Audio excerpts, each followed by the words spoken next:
And hi, everybody. We're back on air. How about that? Well, welcome to Friday, October 3rd, 2014. I wore my fancy T-shirt. Me too. We want to thank everybody for joining us tonight. We are or took a break for a little while. We've been doing this show for going on 5 years, and we just needed to take a little bit of a break. Yeah, we've been doing this show for almost 6 years. Yeah. Before we get going, we got a really special guest tonight, and I'm sure everybody's here to see him. Not me, our guest. Well, but they might come to see me. They might. I doubt it, but maybe. All right, here we go. Y'all be sure and tune in during the week. Check our ads during the week. You can find all kinds of great entertainment, not only on PEN, but on PEN 2 and on our PEN radio page. And as always, PEN is powered by Metaluna Boutique and Stones, one of our guests' favorite hangouts, and apparently he has a job there too. Yeah. But tonight we are joined by our very dear friend. He is the owner and operator of Paranologies, a supplier of outstanding paranormally based equipment and devices. Is that a good term, Jeremy? Yeah, that'll work. All right. But we're joined tonight by Mr. Jeremy Jones of Paranologies. Jeremy, how have you been? It's like we haven't seen you since like last weekend. I know, man. It's been a long time. How you guys been? Oh, we've been good. Well, I know you've done these. We've actually had you on the network several times, and I know you've done probably more radio interviews, internet radio interviews, than you can shake a stick at. But just one more time, what was the inspiration? Let everybody know what the inspiration was for why and how you started Paranologies. My inspiration was actually helping out families. I would do investigations. I do have my own team, Texas Paranormal Investigations. I've had it for quite a while, since 97. And I was always intrigued with poltergeist cases, which usually surrounds children. And so, 99% of my investigations are residential. So I would go in there, with our old cameras and stuff we had and constantly try to come up with new ways to explain to the homeowner what's going on in their house. I went to school for electrical and audio engineering. So building gadgets is not, hard at all. It's just trying to come up with something, easy to show my client, hey, you may or may not have something in your house, but here's why. And then instead of bringing them all this equipment in digital format that they're not going to understand, I'm trying to simplify it in little, pods and things that I design. Where did you guys get that picture of me? Oh, my God. Oh, the Yeti has his ways, Jeremy. You should know that. After last weekend, game on, buddy. Yeah. We've all got last weekend. Yeah, what happens in Gladewater stays in Gladewater. And the one thing I want to mention real quick so all of our viewers know, your equipment, and let me turn on this brilliant example that is actually my wife's. All of your stuff is very visual, and I'd like to thank you for that. There it goes. Yeah. Because it when you start to do video and you want to try to record things and you want people to be able to see how a device works or even be able to know that it goes off. The way you've come at things, I'm impressed with how you've thought about how to make that happen. And cool, I appreciate it. And we've even talked about some stuff that you had planned to try in the future with some stuff that's going to probably cook people's noodles. And we even do have an announcement for the new item that you have on your website too tonight. But we'll get to that here in a minute. Okay. What's been your just so to keep the viewers informed, because this is not necessarily about Paranology, it's about you too. What's been your personal motivation with all of this? With not just the company, but your involvement in the paranormal. What's been your motivation to keep you going? Right. It's just personal intriguement to the afterlife. What happens after we die? Can we talk to our loved ones? Just trying to put some of those questions at ease to not only myself. I've been lucky that I haven't had many of my loved ones pass. My my grandparents just died last year, and that was the first experience I had actually dealt with death. I handled it pretty well, I think, but yeah, I have tried to communicate with my grandparents, and might as well. I've been doing it for just about all my life. But yeah, I think it's just personal treatment of what there is after, after we pass. Right. I know. We've in a lot of the people that we've talked to and met in the paranormal, Kim and I, that's been everybody that truly has a fire burning for it. There's a personal motivation behind it, and I just like to ask people that way. Our viewers kind of get to see that, people that are being interviewed on PEMAtv, even though they are hugely popular, they're still people too. Right. People lose that perspective sometimes on when they get to thinking about celebrities or the paracelebs, or even just like normal actors and actresses. They kind of lose perspective that they're human too. Right. People talk to them like they're their character. Does that make sense? You know what I mean? So I always like to make sure people can kind of see that human side of everybody. Right. That's the one question that it's too hard to answer. I mean, what happens after you die? And right. That's what keeps me in this hobby. I do some other hobbies like storm chasing, things like that, and I've lost a lot of hobbies just from being bored of them or whatever. But can't really call this a hobby anymore. It's my life. But it does keep me very well involved with that question. Well, isn't it funny how we all start out with doing this as a hobby, and all of a sudden it just kind of takes over everything? Yep. Yeah, I am blessed to be doing what I love for a living, I will say. Have you ever run across anything that you had to call in any kind of help for, or?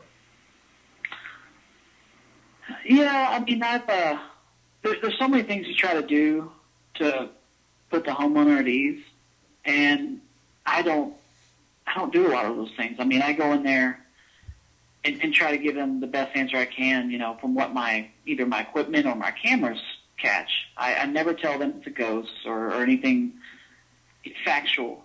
I never tell them anything like that, but I do, have several ways that I can get some help, may put them at ease. I've got several people, Richard Contreras, you guys know him. I've got just different ways that I can offer the homeowner that they may be comfortable with them coming out. Well, I think that's the best way, because, I mean, some people go in and, oh, it's a demon, and that just freaks them out even more, or they leave their house, or, just ridiculousness. Yeah. Oh, I've got some great ones. I mean, I've had people say there are fairies in closets, and $500 later, they'll get rid of it. Yeah. Or for mere $1,000, I can remove that curse that's been following you for all these years. Yeah. Gaze into the egg. No, I'm kidding. Yeah. Let's talk a little bit about some of the stuff you got coming out, Jeremy, because the first picture I'm going to put up is of your newest device called the Infrascope, and we talked about this weekend. I'm really excited about this. Have you had any more field tests with this? I've had one field test, and I'm actually, as soon as I get out there with you guys, I'm going to head out and do another one. Awesome. Specifically on just that piece of equipment. Yeah, I mean, you want me to tell you a little about it? It's basically, a lot of my equipment is based off static or some kind of, something that has to do with electromagnetic field has to interrupt whatever it is. And that's how a lot of paranormal equipment is. So I'm trying to get into more of, I told you before I was highly interested in poltergeist cases, which objects move on their own or can be touched, etc. And so I'm trying to deal with new sensors that actually have to be physically manipulated or, just very sensitive pieces of equipment. Now, the Infrascope has several features that can be used. I designed it first off to detect infrasound. What is infrasound? Anything under 20 hertz, which, it's a low enough frequency that you're not going to consciously hear it, but your ears will still sense it. And so what that does is it just basically drives your mind, havocally with emotions, and you don't know why. Well, your air conditioner, your refrigerator, nature, everything produces infrasound. We just can't hear it. We can feel it, especially when you have those guys in cars driving, around in the base and stuff like that. But even the cars that you feel rattling through your house, that's only 20, 30 hertz. It's right at that infrasound, peak. So, anything below that can basically cause you to experience dread, fear, and panic. And I'm trying to educate people on that because a lot of these hauntings may have something to do with infrasound. A lot of people don't know also that scientists have taken infrasound and they found out that your eyeball will actually oscillate at 19 hertz. And you can't see it or feel it, but what it does, it'll actually make you see shadows. So let's say you have an air conditioner right outside your window and it kicks on, infrasound's going through your wall, vibrates your eyeball, there's a shadow. Wow. There's also, a lot of different things with infrasound. I can tell you some studies I've done where I'll get a real-time analyzer, which basically analyzes all the different frequencies of audio through the microphone. So, we're doing an EVP session sitting around, and I've got somebody at Command Center watching these peaks. Like when I'm talking right now, if anybody knows what an equalizer is out there, probably know it through your car, mid, bass, and high. Well, those are separated into frequencies. Like your mid-range, like our voices right now, are about, 1 hertz or 1 hertz. So when we're sitting there asking these EVP questions, all of a sudden I'm getting a spike at 17, 18 hertz, which is in the infrasound range. Right. I correlated that to the EVP, and I've done that on several investigations. So there's definitely something also involved with EVPs and infrasound. Of course, it takes a whole lot more studying to say, yes, that's where EVPs are dedicated in that field of, infrasound. But I do have some clips and things that I can show where they do correlate.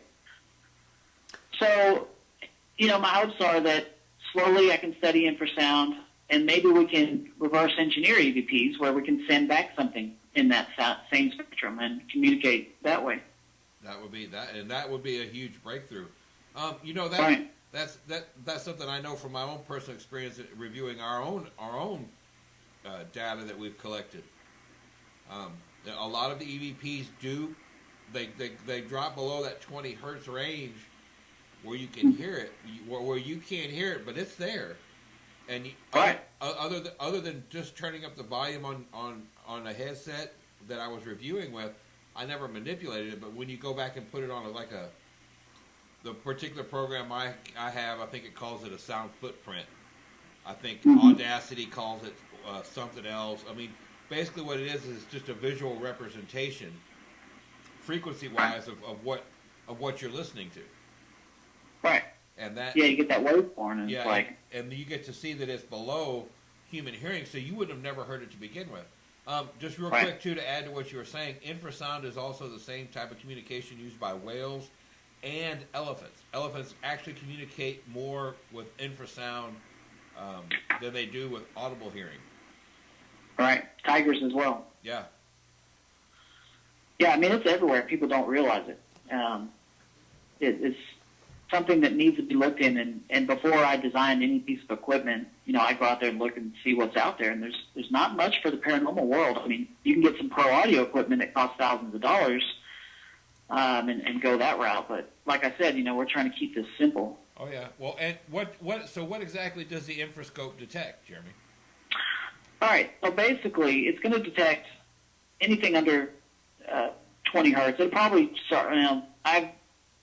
Basically, I've built a subwoofer, and I can tell you what range that subwoofer's at. So this will detect anything 30 hertz and under.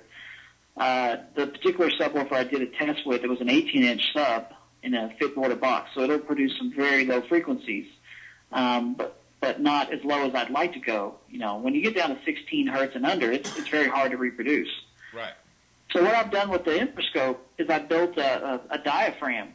It's about a 6-inch diameter diaphragm. It's very thin, and it has a sensor in there that when that diaphragm vibrates, the sensor will go off. I have it calibrated specifically for infrasound. I could actually, adjust it for other sounds as well, but what I'm trying to study is infrasound, obviously. So when this diaphragm, when it detects infrasound, which is a very big wave, if you looked at the spectrum, you get up in the higher frequencies in the kilohertz, it's a very tight wave. But infrasound is a low wave, so it's very wide if you're looking at it on an oscilloscope. So it will definitely vibrate this diaphragm, and it'll let you know, hey, I've just detected, infrasound. Now, just like any piece of equipment we use for paranormal investigating, it can false. Anything out there will. What I mean by false is if I wave a piece of paper, well, yeah, I guess you could use a piece of paper. It's super sensitive diaphragm, but if I wave a piece of paper 6 inches in front of it, it's going to go off. I mean, because the wind obviously blowing on the diaphragm. So you got to use your own discrepancy when you're doing any type of paranormal investigating with any sensor. I mean, it would be obvious if somebody's sitting there by it and it goes off. You wouldn't want to take it. You wouldn't want to take it to river dancing class or anything. No, yeah, that wouldn't be good. But if you're doing an investigation and everybody's accounted for and still and you can get communication with this, and it's another good tool to use.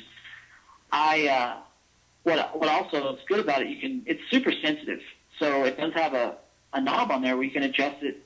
If there's a refrigerator or something right by it and you need to detect that area, you can actually tune out the infrasound of the refrigerator. But what I've used it for lately is putting like toys, trigger objects, anything on the diaphragm, and it's so sensitive.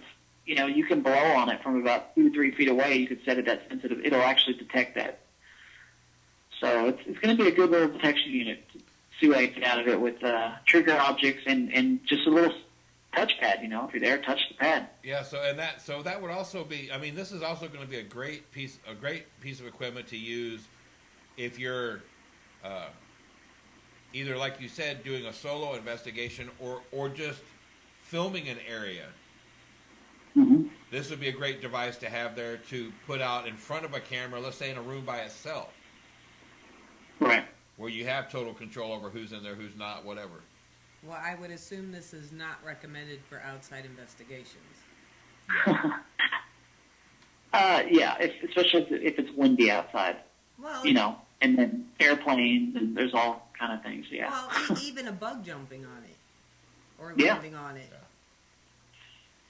Yeah, let's hope you get that and keep it in frame. Yeah. I like cameras. Lots of cameras. Yeah. Jeremy, you had mentioned earlier that infrasound is a very low frequency wave.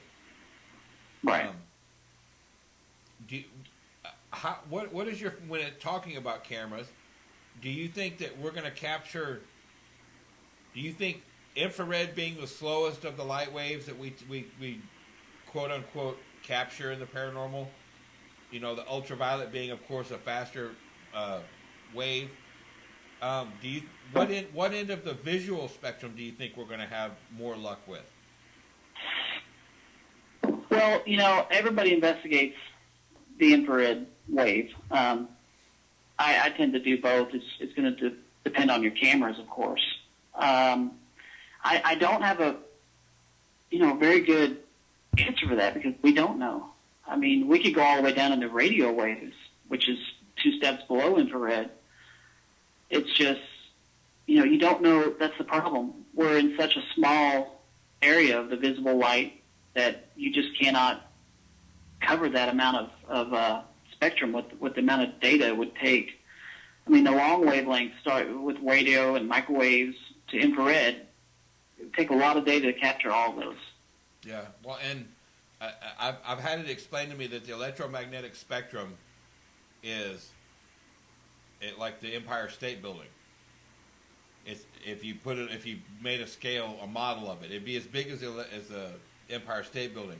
The visible light spectrum is like is as thick as one little piece of linoleum in that spectrum. Yeah. Yeah, I mean, think about that. And we're setting our cameras, even, they can't go below microwaves. Some of them can, but I'm talking about, the ones you buy off the shelf. So we're sitting here studying a very small spectrum, just like you said. and time to reach out beyond that spectrum. But that's where it gets, expensive.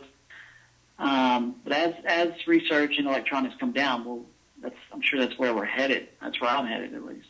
Yeah. And then once again, like you said, it's just about you can build it now, but it's so pricey. It's ridiculous. But, yeah. But that's also because it's never been used. The things Right. that you would use to detect it with are very expensive things, so you kind of don't mind spending that much money to go back and do that. Right. Right.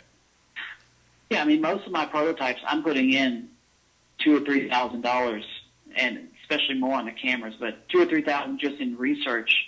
Trying different electronics and trying to keep it cheap for the consumer, because Yeah. we all know it's expensive. Well, we all know that paranormal investigators make so much money. Yeah, well, the millions of dollars in paranormal, and internet broadcasting that Kim and I are raking in on a daily basis is almost uncountable. I know. That's how I can afford to have Jeremy as a cashier. That's right, because you That's know right. that hourly A lot wage. of people don't know my weekend job. Jeremy, there's been people that have asked, what's the one piece of advice that you would give to somebody that's an investigator, that of mistakes that you've seen people make? What's the one thing that you would want to try to correct the most from what you've seen?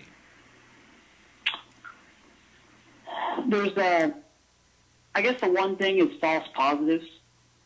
In other words, telling a homeowner or someone that's already scared that there's something there when you're not 100% sure. Right. I go into this trying to ease the homeowner, ease people's fear of the paranormal. There's not a lot to be fearful of if you know what it's about. But yeah, I would say, the false positives and going in there saying that, yes, you do have something when you don't have anything to back that up with. I tend to go into a lot of cases where, 2 or 3 paranormal groups have already been out there, and I go out there and I don't see the same results they're getting, and they haven't shown the results to the homeowner yet. So it's just scaring the people is my, my thing. But they got an orb on the camera. Yeah. Oh, geez. Yeah, I know we're only talking about 2 pieces, Eric, but before we go, there's a camera I'm coming out with that I'll mention. Oh, okay. Well, that's fine. So I can take that subtle hint that move along. The next device that I have some pictures for is actually, this is when you showed this to me in Jefferson last year. This was like the coolest thing since sliced bread, especially how you were able to design this. But Jeremy, let everybody know about the Paranology's Panoptic PDA. All right. So, I just came up with a little artsy little title there. PDA stands for Paranormal Distribution Attorney. So if anybody doesn't know what that means, you can grab an attorney, and they'll actually help you with these cases that we've been talking about when people come in there. Okay. Well, I'm joking. No, it stands for Paranormal Digital Assistant, and basically what that is I've taken cell phones. We all know that cell phones these days are perfect for, videoing. They're high def, they're compact. You can upload the videos right to YouTube.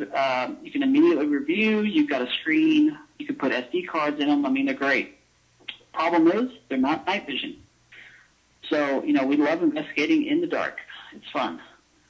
Yeah. So what I've done is I've actually taken some Evo 3G or 4G cameras. I bought quite a few of them, and I've converted the cameras to full spectrum.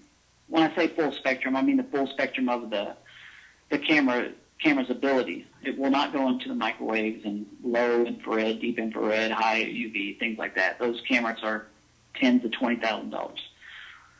So, this basically I've taken a molded over the cell phones. They have an IR illuminator, my orbular IR illuminator, so it doesn't have that little halo that I hate seeing in the footage. And it's just a nice portable camera that, I mean, it's perfect for paranormal investigating. And if you could also, you could link several of these together, couldn't you? You can almost turn these into wireless cameras too, correct? Yeah, actually, there's a program on my site that you can free download, and I put them on there. They're preloaded as well, but it's called IP Webcam. And what that does is it basically, you attach it to your home router or whatever router you're going to take on your investigation. And it gives it a specific IP address, and you type that into your web browser, and now your camera, your PDA, has become a total wireless camera. And you can have as many as you want. You could have 100 in there if your bandwidth will hold it. Yeah. And Jeremy hopes everybody buys 100 of them. Yeah, I would love it. Yeah. Now, I have to ask, what was it? Just the fact that you were sitting there looking at cell phone video on Facebook, or I mean, where did that come from? Some things come at me in my dreams or just in random places, and I will drive myself crazy for the next 2 hours trying to get the thing built. So literally, this hit me, and I had it built in like 2 or 3 hours later. I just couldn't take it. I don't really, other than, I do have a lot of DVR systems out there, and a lot of people don't like messing with DVRs because the footage is so hard to get off of. Right. Trying to transfer that footage to your computer and vice versa, it's just hard. So, again, all of my designs, I'm trying to simplify it, and this is the simplest thing you can get camera-wise, to get the footage off of. Everybody knows how to get their pictures and videos off their own cell phone, so this should be pretty simple for almost anybody. Right. So get out there and get to, everybody needs to, I'm going to go ahead and say this, I'm going to type it in the chat room too when I put this up, but everybody needs to go to Paranologies, Paranologies.com, Paranologies.com, and they can find all this information, how to order it, how to contact you. It's all in there, right? Yeah, it's all there. Super easy. Okay, so what's this super duper top secret thing that you're going to tell us about, Jeremy? That you're going to let me try out first. Yeah, I got to let you what? Huh? I have to let you what? I said you agreed to let me try out first. Oh, I see. Okay, yeah. Hey, Jefferson's coming up. It'll be there. That's true. It is. In about a month, that doesn't seem, 28 days, thank you very much. She's not, 28 days, 22 hours, 35 minutes, and 12 seconds. You're keeping track. Yeah, it's, I'm building for it now. For the last 3 years, I've sold out in the first 5 minutes of that show. Mm-hmm. Mainly, thanks to Larry Flaxman on that one, but he loves buying all my new stuff. He did last time too. I remember that. Well, yeah, and Larry has to defend himself against those vicious laser-eyed poodles that are there. That's right. Too. Yeah. Yes, I heard that story. But yeah, I cannot wait. I'm going to be prepared this year. I'm going to be speaking at that convention as well for the first time. I'll be going to it for 8 years. It's about time. Maybe she finally noticed you were there. Yeah. I don't know how you can't notice me. Your booth? Convention banner is huge. Well, but what's this camera, Jeremy? All right. So here it is. I'm going to be hated or loved by this. I don't know. So Kim was talking about orbs earlier. That's a dirty word, huh? Yes, it is. I wanted to design something where if somebody shows me a clip of an orb, I'm not going to classify it myself because I don't have the equipment to do that. I can tell you what I think it is just off knowledge that I've done. Most likely it's dust or bugs. Yes, the clip you show me has a beautiful, intelligent pattern. I get it. Problem is we can't 100% take that to a homeowner and say, hey, your Uncle Charlie's here. Here he is floating around the room. So I'm going to design a camera that will capture the classifications of an orb that most people will agree on in the paranormal world. Create its own light source, intelligent pattern, a lot of other different things. I'm going to design a camera that has 2 channels on it. it's going to be a 2-channel DVR. So when you're looking at it on the screen, it's going to be split screen. So you're going to have a camera on the left, a camera on the right. Both of these cameras are going to be focused on the exact same point. So if you look at it, you're going to be seeing the same thing on both screens. The difference is one camera is going to be a full spectrum. The other one is only going to be in that small visible light spectrum that Eric and I were talking about earlier. So it's not going to detect your infrared, IR, anything like that, just a small visible light. So when we're sitting here in the dark, if you do truly have a paranormal orb, it should show up on both cameras if it's going to meet those classifications. That's correct. If it only shows up on one, most likely what's happening is that infrared light is bouncing off that dust, bug, whatever it is, and just going into that camera that detects infrared. I've had many people tell me, yes, I've seen that. You know, the first thing I say is, did you see that with your own eyes? Usually the answer is no, but I've had a lot of people say, yes, I did. And that's what I'm after, those clips. You know, if something like that shows up on both cameras and you're sitting in the dark, there's something there created its own light source. I would be glad to say, yes, that's something paranormal or a lightning bug. So I've either detected a lightning bug or a nice piece of paranormal evidence. That's very cool. That's that'll also, now if you could just go ahead and create those, Jeremy, go ahead and make about 1.5 million of them if you would. Yeah. And we'll give those out. We'll give those out free to all the people that post pictures of orbs on Facebook. Yeah. That would be. That's I think a good idea. that would move this field along so fast. Yeah. I need some volunteers to help me put them together if that's the case, but yeah. Yeah, well, I'm sure we could get some volunteers. You know, I mean, you'd have to. You might have to cut back on your hours at the shop on the weekends. Right. Yeah. Yeah. Hey, now you're cutting into my time now. Yeah. Well, you know, Oh. you know, all the insurance and everything that he gets working out there at the shop. Right. That's true. So, you know, I'm not out there trying to say kill orbs by any means. It's one of the most, you know, talked about things in this field and shown about things. And I'm just trying to, you know, show further legitimacy to it actually being dust, bugs, whatever. And it's harder to find an actual paranormal orb than what most people think. Well, and it would make it more clear for those who think everything is an orb and Great Aunt Right. Martha if Right. with this piece of equipment. Because, I mean, I had one guy who argued for literally weeks over a snowflake over a tombstone, but he said it was directly over the tombstone, so it couldn't have been moisture. It had to be an orb. Yeah. Because snow doesn't fall directly on top of Right. tombstones.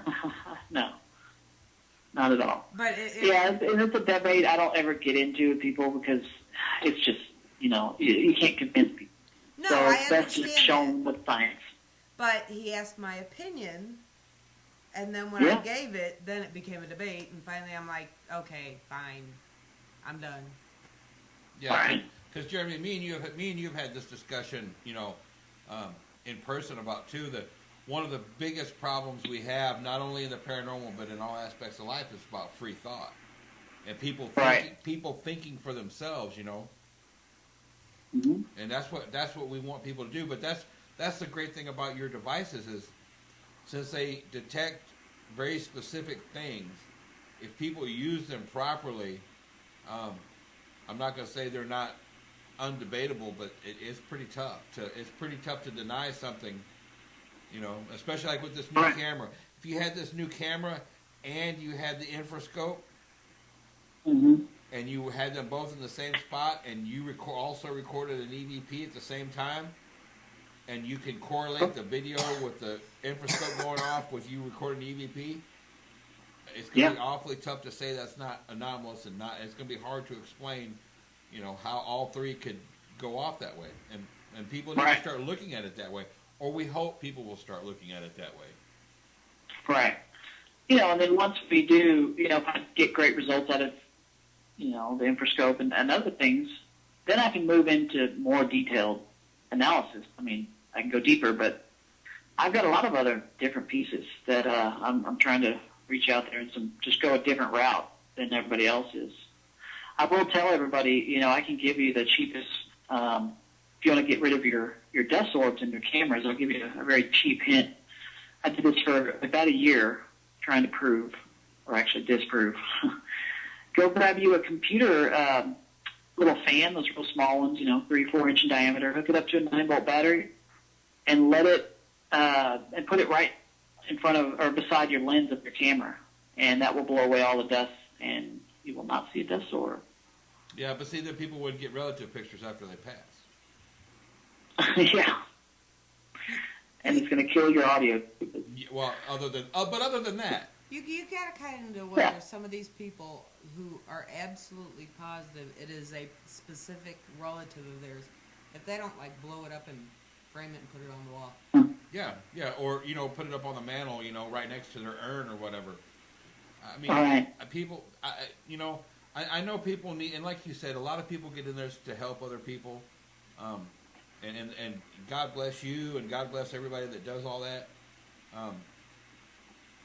But some people take this to such an extreme, Yeah. And I mean, I guess it's just like any hobby. There are extremes on both ends. But like you said, this becomes, for some of us, this has become much more than a hobby and obsession. I guess addiction's a much more descriptive word of what it actually is. Right. Yeah. Yeah, I mean, I'm thankful that 3 years ago I was at an engineering job that I had for 15 years, and here I am. I gave that up to take this on full time. And that was a hard step, especially when you have 5 kids. Yeah. And you wonder, that's why our booth is so big. People don't realize it, but my kids are behind that booth.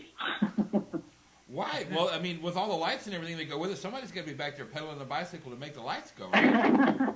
Yeah, exactly. And no, let me throw that disclaimer out there. Jeremy is not for child labor. Let's just go ahead and throw that out there.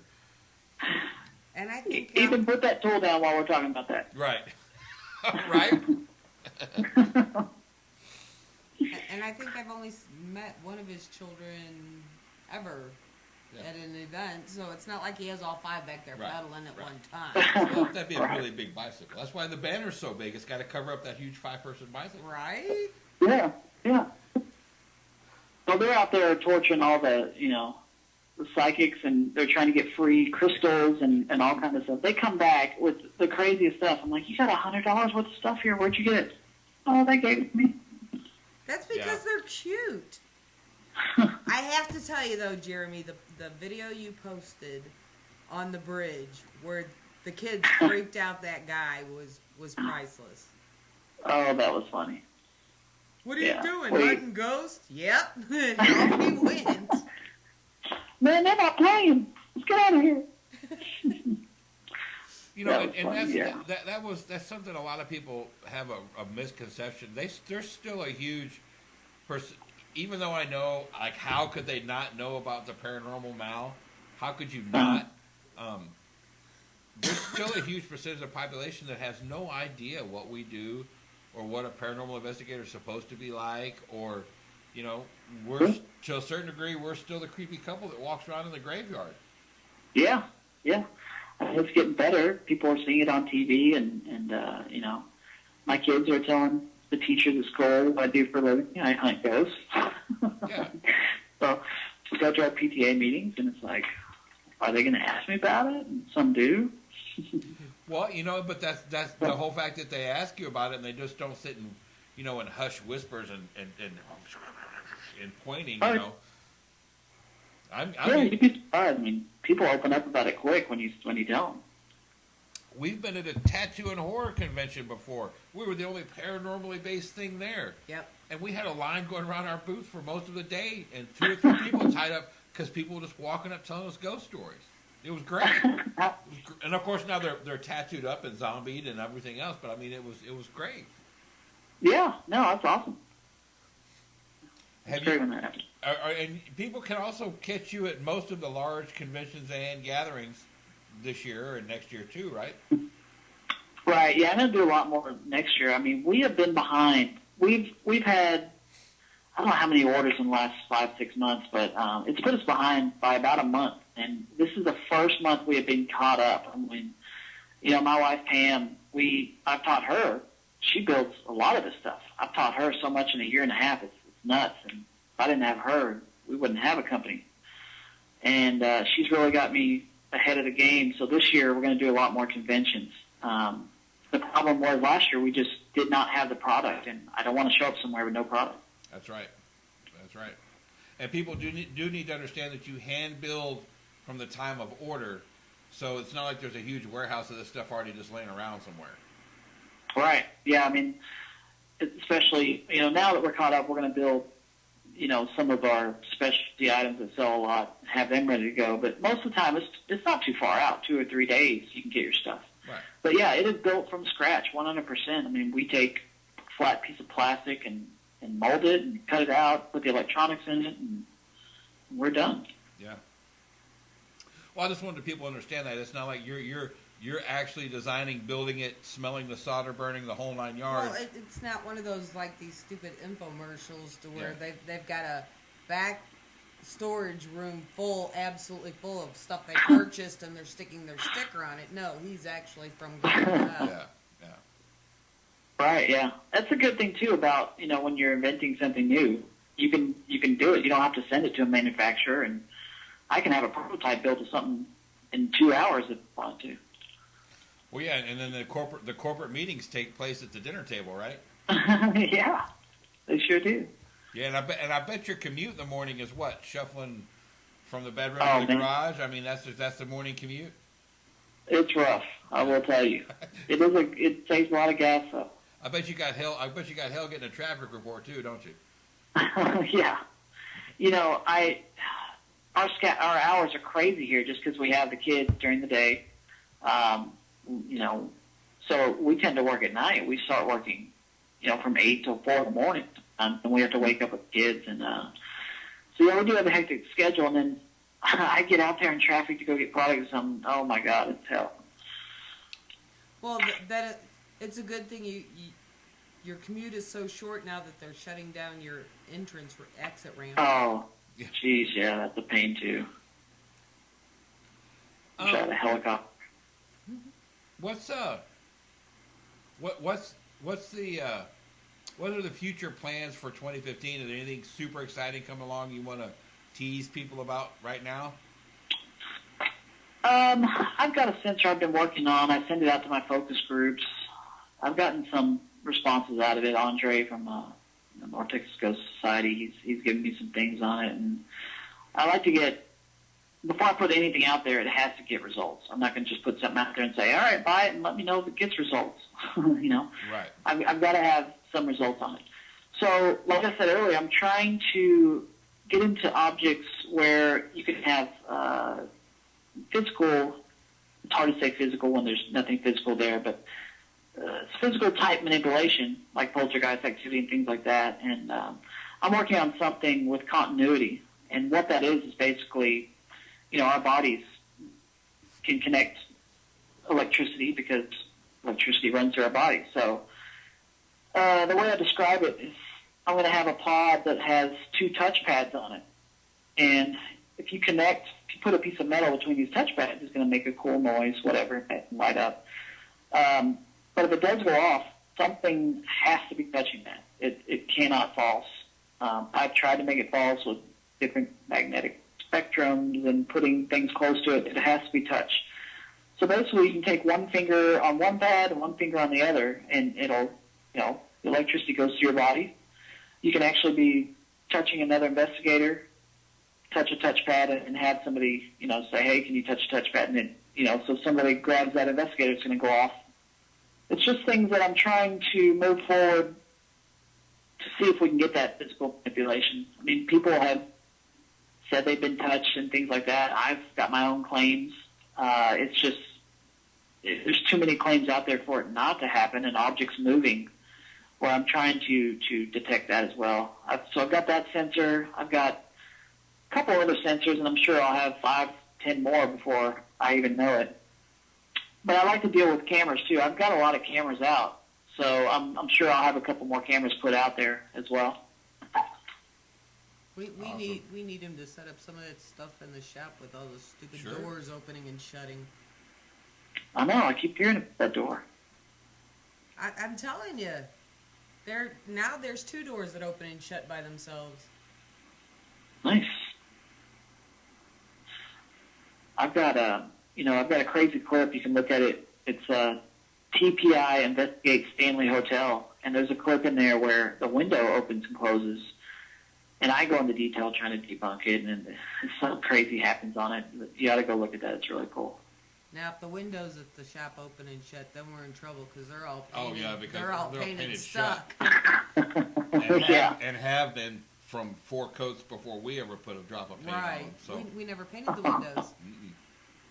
Yeah. yeah, the physical movement that's happening out there at the shop right now is very difficult to explain. Right. Well, twice in one day, the bathroom door shut, and the second time, Eric had just walked out of it. There's no wind in that shop. You've been in that shop. Yeah. Yeah. It's calm. And there's no vacuum. There's no vacuum that would form. And that door to that bathroom is a solid wooden door. Uh, And it's not warping or changing or shifting or, I mean, it's just, I've tried to explain it too, and it don't work. Well, yeah, we did. Cameras in there. And then we had the lady come in, and the storeroom door behind the counter kind of squeaked, and she's like, "Oh, it must be the wind," and it slammed open to show her there was no fan on in there. There's no window in there. It's sealed off. Right. Yeah, she left real quick. Yeah. Haven't seen her That's all? since. It happens. Yeah, I've had the doors, doors opening and closing are pretty common. I've caught it on film a couple times. Not like you would want where it's slammed shut, but it still does happen. That's what I'm after. I want to know what is moving these objects. Right. Well, the first time that one day when the bathroom door shut, it slammed. I thought it was a car door. The dog heard it. The cat heard it. And I happened to be heading for the kitchen and noticed the door was completely shut.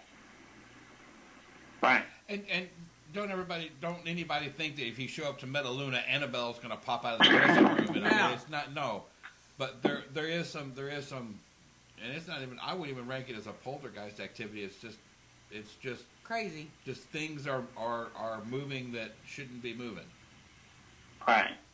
But not in an evil or malicious way. No. I mean, she didn't walk in there and there's stuff everywhere or things Well, turned when there over. is, that's Coda's fault, not. That's the guard cat. Yeah, no. That has nothing I to do love with that cat. Yeah. And we also wouldn't have to.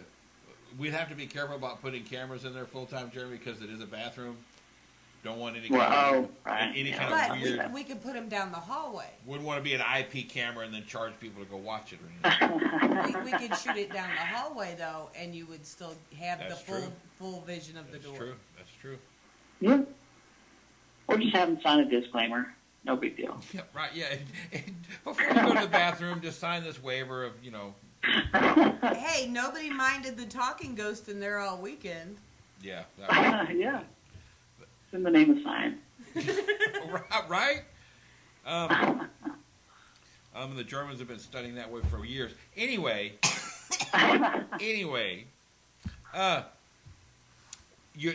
we mentioned this earlier, just so everybody knows.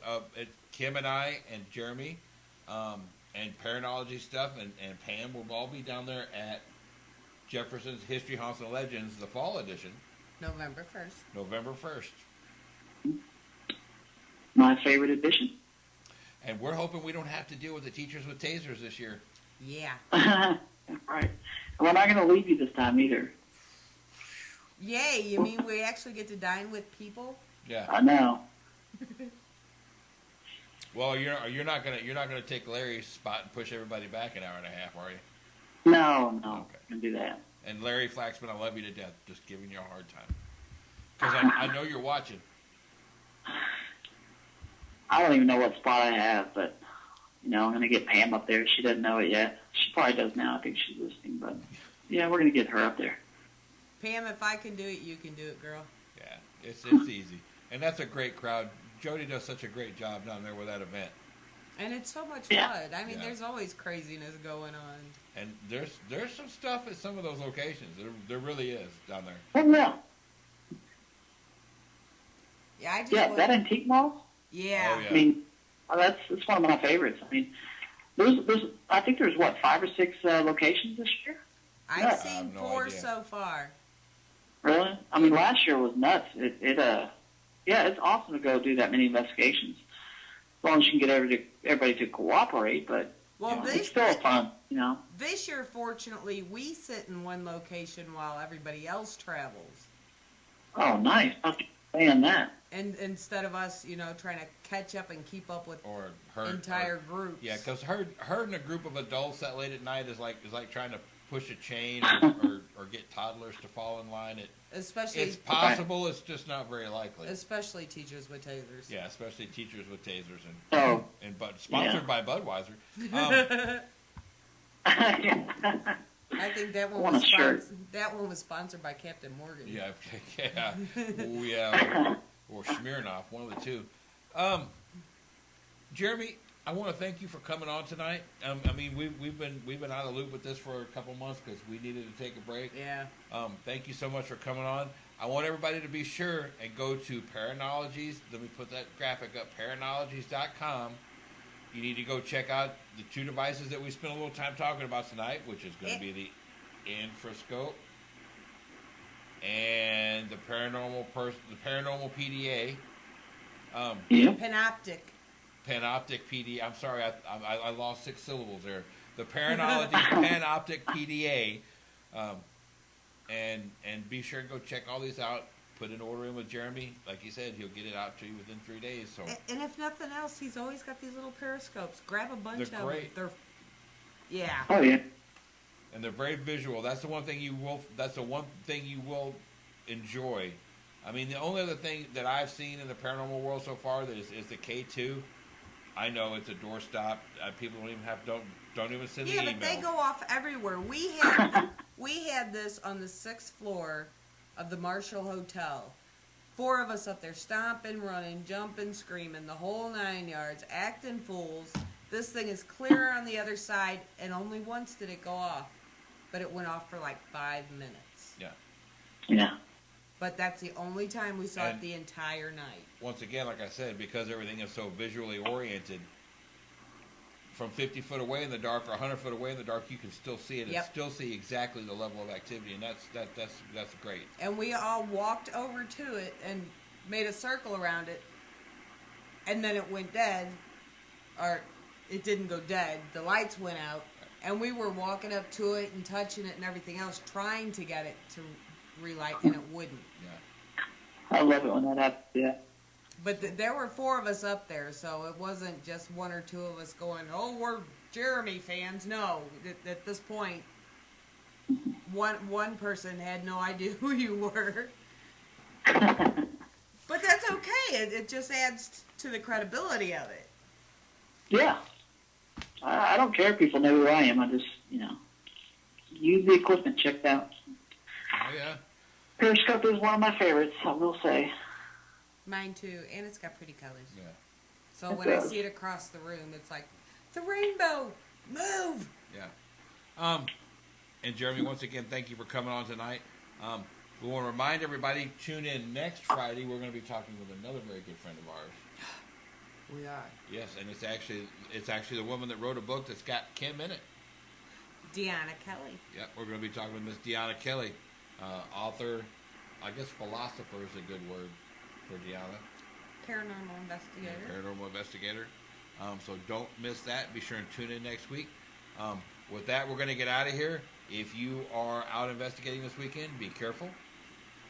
And it is the start of Halloween month. Spooky.